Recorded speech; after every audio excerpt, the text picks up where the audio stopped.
한국 증시가 미국 묻으면서 올라간 거거든요. 그래서 이번 사이클을 저는 이제 미국의 밸류체인 사이클로 부르고 싶고, 이런 사이클은 중국의 밸류체인 사이클인 0407년은 한국 증시는 PBR로 설명이 돼야 되고, 네. 미국의 밸류체인 사이클인 한국 증시는 PER로 설명이 돼야 되는 그런 질적 성장이라고 보고 있습니다.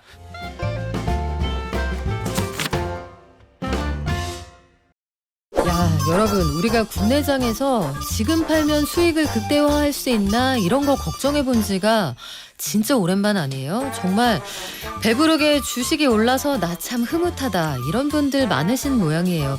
지하철에서도 카페에서도 미용실에서 머리 말면서도 엄마 그거 ETF 그거 어떻게 할 거야 이런 대화 많이 하시는데, 근데요 여기에 흐름에 올라타지 못한 분들도 분명히 계실 거예요. 앞으로의 투자 어떻게 하면 좋을지, 또 오늘 나온 부동산 대책은 어떻게 보면 좋을지 커넥티드 그라운드 최상욱 대표에게 들어보겠습니다. 안녕하세요. 예, 안녕하십니까, 최상욱입니다. 양수겸장 최상욱. 네, 가성비 좋은 게스트라고 하겠습니다. 네, 한 번 모시면 부동산에서 주식까지 모두 커버가 된다는 그 전설의 게스트. 네. 근데 오늘 부동산 정책이 네. 나왔어요. 맞습니다. 네, 동네가 뭐 굉장히 관심 갈 만한 동네들이 있기는 한데 네. 이거 예전에도 한번 들어보긴 했거든요. 이 네, 맞습니다. 전망 어떠세요? 일단 오늘 나온 내용은 수도권에 6만 호를 공급하겠다는 내용이 되겠습니다. 그리고 지역으로는 서울에 32,000호고 네. 비서울에 28,000호인데 다 경기도 지역이고요. 경기도에서도 과천, 성남이 가장 물량이 많습니다. 성격은 그렇고, 공급하는 방식으로는 도심 내 유휴부지 활용하겠다, 아니면 공공청사 재건축하겠다, 재개발하겠다 이런 내용으로 소위 종전부지를 재가공하는 그런 방식으로 54,000호나 되는 거고요. 신규 주택지구, 소위 3기 신도시 같은 그런 주택지구를 신설하는 건 6,000호밖에 되지 않거든요. 그래서 과거 그 도심 내 유휴부지 활용하겠다는 그 숫자적인 부분이나 내용적인 부분이 굉장히 보강이 됐습니다. 그런데 아까 좀 기시감이 드는 이유는 네. 2020년 8.4 대책이라고 해서 그 당시에도 뭐 태릉 CC 같은 골프장에 몇천 세대를 짓고, 5월 달에도 그 20년 5월에도 용산에 6천 세대 짓고 하는 이런 내용들이 있었는데, 오늘 나온 대책에서 서울 32,000호의 가장 큰 거는 용산의 철도 정비창 부지에 10,000세대를 공급하고, 캠프킴 반환 부지에 2,500세대를 공급하는 12,500이 제일 큰 거고요.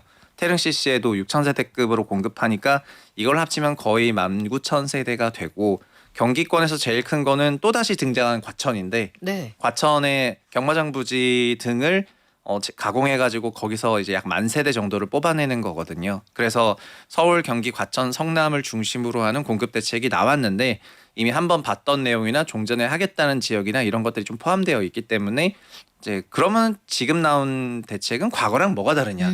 옛날에는 5년 전에 6년 전에 발표한 그런 거는 그때는 왜 안 되고 지금은 왜 이게 된다고 생각하냐, 이런 거에 대한 의구심도 일부 있는 상황입니다. 그러면 그때도 주민 반발 역시 똑같이 있었고, 네, 그리고 과천만 하더라도 엄청난 반발이 있었고, 태릉의 경우에는 고도 제한 같은 그런 그러니까요. 사건들이 있었고 했었습니다. 그럼 이번에는 해결할 수 있을까요? 그러니까 용산만 하더라도 이제 네. 국토부가 지금 11시부터 브리핑을 시작했다고 하니까 브리핑이 끝나면 또 서울시 브리핑이 기다리고 있다는 것을 네. 보면, 이제 국토부의 용산 계획에 대해서 서울시는 못마땅해 하는 것 같은데. 의견이 살짝 다를 때 보통 연이어 브리핑이 나오죠. 네, 그러니까 소위 반박 브리핑 같은 성격이 나올 거라고 생각을 하고 있습니다. 아직 국토부 브리핑도 다 안 끝났는데. 네. 그래서 용산의 경우에는 이제 서울시의 안과 이번에 국토부가 생각하는 안이 또 조금 다른 것 같고, 그리고 지자체랑 중앙정부가 소위 쿵짝이 안 맞으면은 일이 안 돌아가는 경우도 많았고, 과천의 경우에도 과천에 10,000세대 공급한다, 뭐 많다 이렇게 생각하실 수 있겠지만, 이미 과천은요,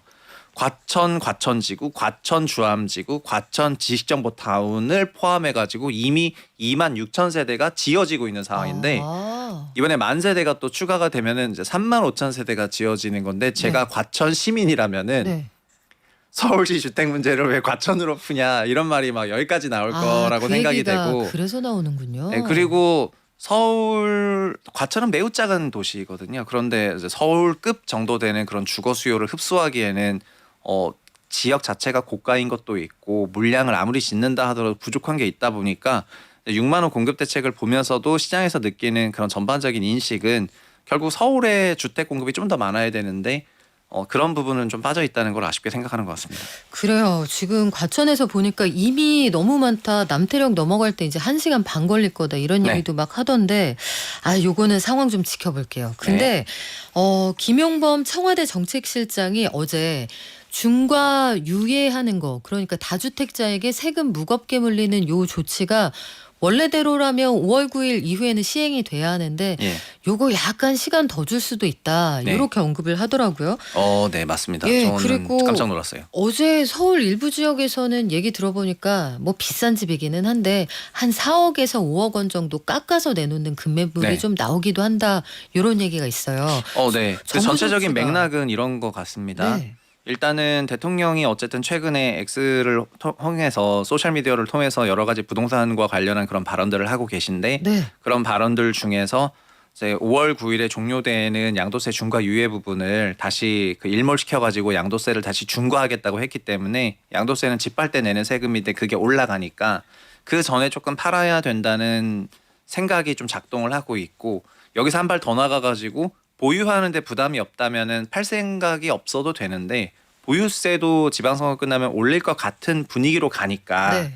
그러니까 그러면 이지선다에 걸리는 거거든요. 보유를 해야 되나 아니면 팔아야 되나 이런 고민이 나오고 있는 그런 상황 속에서 김은보 전체시장 같은 경우에는 5월 9일 종료하는 건 맞지만 그래도 뭐 그날 그러니까 계약한 것까지 할지 또 처분일자 기준으로 할지 약간 이런 게 있어가지고 한두 달 정도의 유예를 얘기했는데 그게 공교롭게 또 선거가 6월이니까 시장 생각에서는 그러면 6월 선거 이후에는 뭐 어마어마하게 나오나 이런 그 긴장이 지금부터 좀 형성이 되는 것 같습니다. 그래서 그러면은 새 정부가 어쨌든 방침이 명확하고 올해 신년 경제정책 방향에서도 지방주도 성장 밝히고 막 서울에 힘 빼겠다는 얘기를 많이 하셨기 때문에 네. 그런 거에 대해서 좀 미리 대비하겠다는 분들은 좀 가격을 내려서 파는 것 같고 아니다 뭐 그렇게 하더라도 결국 그러면 더 그럴수록 서울에 공급 없고 핵심지 더 오르고 이런 생각하시는 분들은 계속 이제 붙잡고 있을 그런 생각인 것 같아서 생각이 조금 충돌하는 부분이 있는 것 같습니다. 그러면 이게 지금 가격 조정한 매물들이 만약에 내가 마음이 급하다고 생각하는 분들은 증여 못하면 내놔야 되잖아요. 보유세. 그래서 지금 세무사분들이랑 얘기를 많이 해보면 네. 2021년만큼 지금 증여가 늘어나고 있습니다. 2021년에도 보유세를 늘리면서 증여를 많이 했었는데요. 근데 그때랑 지금이 뭐가 다른지를 조금 말씀드리면 그때는 보유세를 올리기도 했지만 그 올린 보유세를 해지하는 방법론이 너무 발전이 되어 있었습니다. 지금은 그런 보유세를 올리는 거를 해지하거나 회피하거나 하는 것들에 대해서 다 발본세권이 가능한 상태까지 돼버렸어요. 그래서 진짜 이지선다에 걸린 거예요. 네. 그러니까 그때는 좀 피해서 좀 회피하고 있어야지 이러면 됐는데 지금은 이거 이렇게 피해서 한다고 내가 피해질까 이게 있기 때문에 사람들이 정말 고민 많이 하시는 것 같습니다. 그러면 시장에서 어떻게 만약에 팽팽하게 균형을 잡고 있다가 팔 사람 살 사람 중에 누가 우위를 잡게 되는 시장이 당분간 펼쳐질 거라고 보세요? 저는 그거는 지선을 봐야 된다고 생각을 해가지고요. 지방선거 결과 보고. 예, 지방선거 좀 봐야 될 거라고 생각하고 있고 네. 두 번째는 그때랑 지금이랑 또 다른 것 중에 하나가 코스피인데 그때는 집 팔고 할 게 없었어요.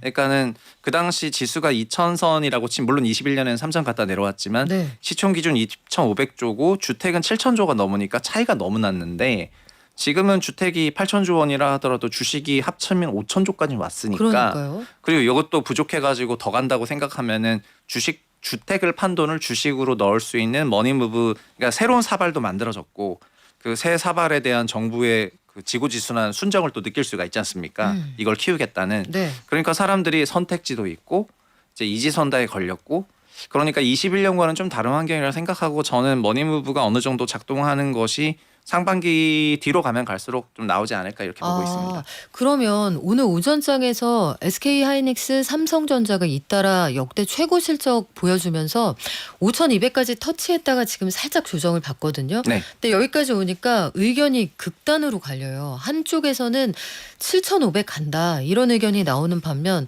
야 이거 잘하다가 조정받으면은 다시 3,000선으로 내려갈 수 있다 이런 전망도 있는데 최 대표님은 11월부터 국내장에 큰 산타 온다고 하셨잖아요. 저는 지금 국내 증시의 전반적인 성격은 한국 증시 뭐 80년대까지 갈 게 없고 04년 07년 그때 시클리컬 주식들 랠리할 때는 한국의 전반적인 산업이 중국 묻으면서 네. 중국의 OEM, ODM이 되면서 시세가 지수가 1000에서 2000으로 큰 폭으로 상승을 했고 맞아요. 그런데 2008년, 2010년에 자동차가 잘 나갈 때는 소위 한국의 삼성전자에 이은 국제적인 회사가 나오기 시작을 하면서 지수가 좀 좋았던 건데요. 작년부터 우리나라 증시는 미국의 테크 기업이라든가 여러 가지 대부분의 산업에 조선부터 방산, 에너지 많은 산업에서 미국의 OEM, ODM이 되면서 즉 한국 증시가 미국 묻으면서 올라간 거거든요. 그래서 이번 사이클을 저는 이제 미국의 밸류체인 사이클로 부르고 싶고 이런 사이클은 중국의 밸류체인 사이클인 0407년은 한국 증시는 PBR로 설명이 돼야 되고 네. 미국의 밸류체인 사이클인 한국 증시는 PER로 설명이 돼야 되는 그런 질적 성장이라고 보고 있습니다.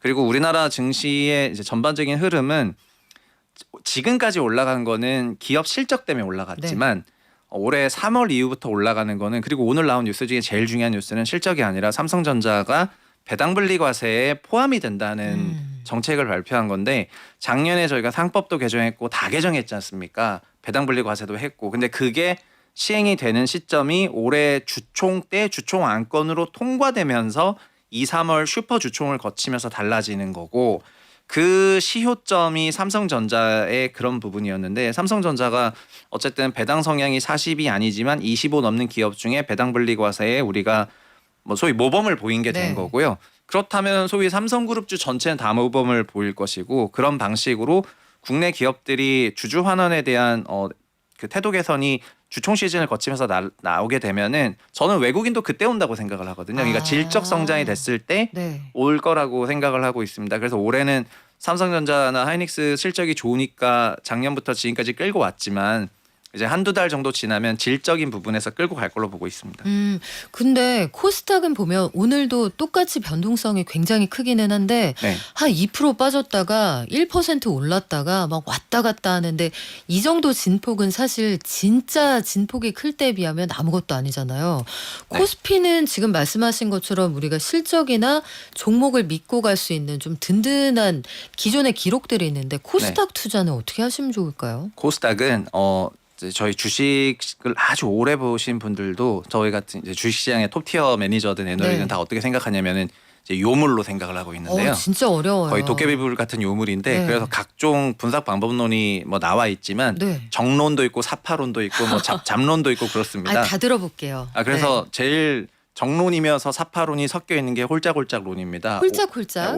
한 해 오르고 한 해 나쁘고 한 해 오르고 한 해 나쁘고 오. 이게 하나 있고 네. 두 번째는 집권당이 민주당일 때 2년 차는 강세가 온다는 거. 2018년, 98년, 2026년이죠. 네. 그래서 이런 것도 있고 그래서 2018년을 기억하고 있으니까 2026년을 되게 좋게 생각하는 분도 있습니다. 근데 코스닥은 근본적으로 실적 성장하는 시장이라기보다는 좀 꿈을 먹고 자라는 시장이고 코스닥의 40%가 바이오 쪽인데 네. 그래서 코스닥을 바스닥이라고 부르기도 해왔었습니다.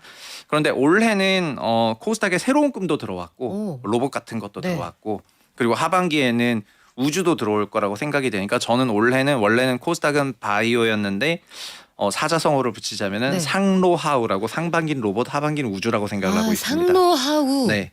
왜냐하면은 우주는 스페이스X 상장과 함께 머스크가 이제 그때부터 좀 바이럴하면서 여러 가지 테마가 올라올 거라고 보고 있거든요. 네. 그리고 이게 끝이 아닌 게 지금 메모리 반도체 시황이 너무 호조는 메모리 반도체 소부장 기업들까지도 온기가 갈 예정이다 보니까 코스닥에 있는 수많은 소부장 기업들도 지금 다들 기회를 보고 있는 그런 상황이고 게다가 국민 성장 펀드를 포함해 가지고 연간 30조 이상이 이제 여러 가지 투자가 되는데 다 이런 쪽으로 투자가 되지 않습니까? 네. 그러니까 기업들이 투자 받으면서 좋아지는 것도 있으니 올해는 소위 집권 여당 2년 차에 코스닥이 센 그런 징크스라고 한다면 사람들이 이제 그런 기대를 많이 가지고 있는 상황이어가지고 시장의 변동성이 좀 출렁임은 있지만 전체적으로는 양호한 시장 모습을 보이지 않을까 생각하고 있습니다. 그러면 앞서서 말씀드린 코스피나 지금 말씀드리는 코스닥이나 이미 가지고 계신 분들은 적절히 대응을 하시거나 차익 실현을 하시거나 하실 수가 있는데 네.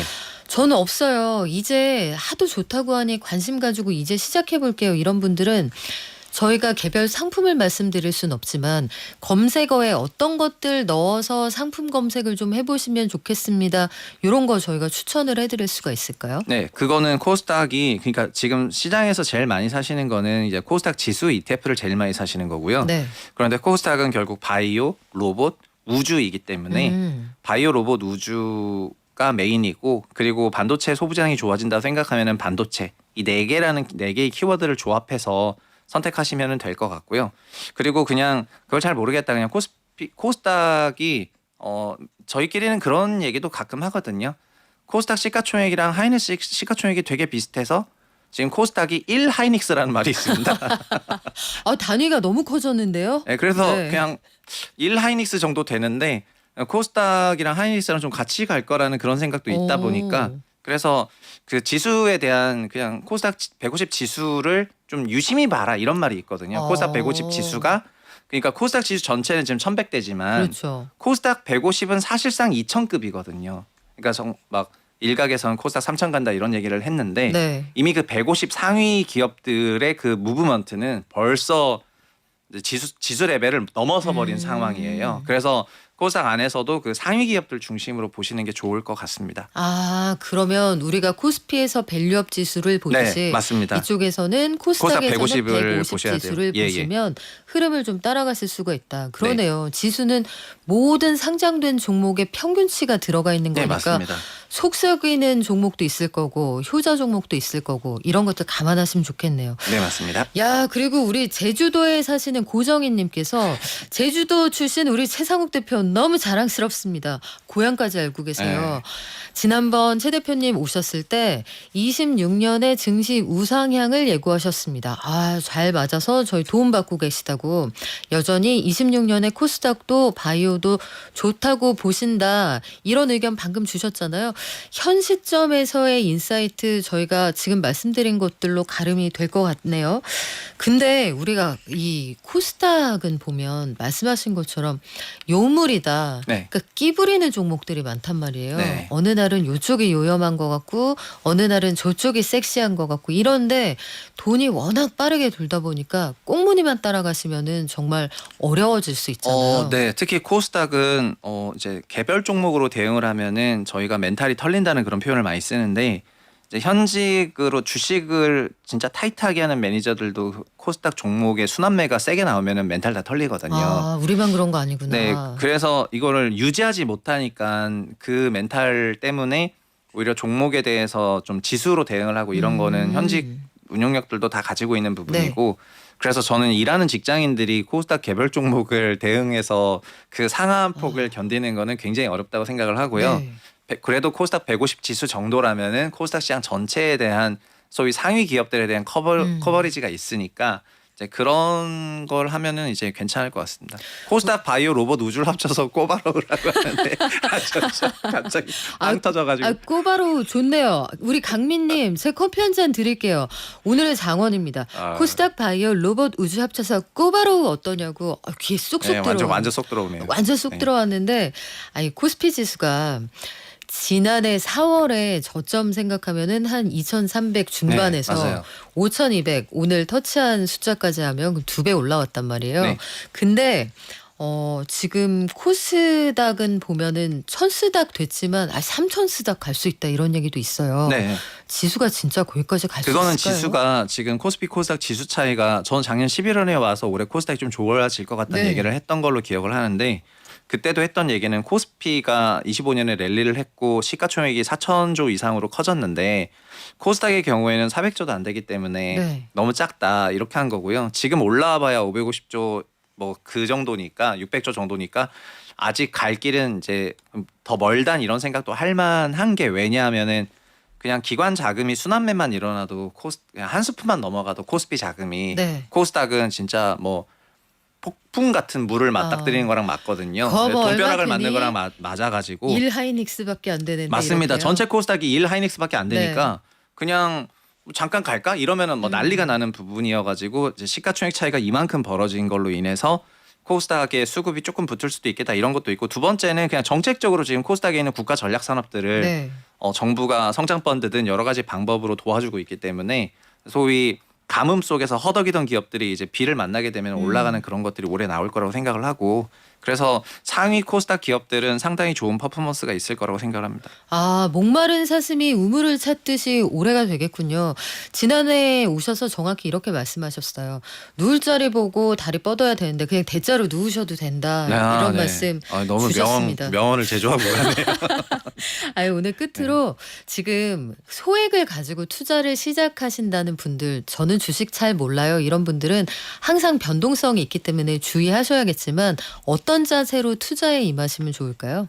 저는 이제 매일매일 너무 가격을 보면서 일일비 안 하셨으면 좋을 것 같고요. 지금 좋아지는 거는 결국 지나고 보면은 과거를 잘 알게 되지만 오늘을 사는 입장에서는 미래의 오늘이 어떻게 보여질지 모르는 건데 네. 저는 그 부분에 대해서 그냥 과감하게 지금은 우리가 미국이 묻으면서 좋아지는 경제 구조로 전환되고 있기 때문에 네. 그거를 한번 믿어보시라고 하고 싶습니다. 네, 지금까지 커넥티드 그라운드 최상욱 대표와 함께했습니다. 오늘도 말씀 고맙습니다. 네, 감사합니다.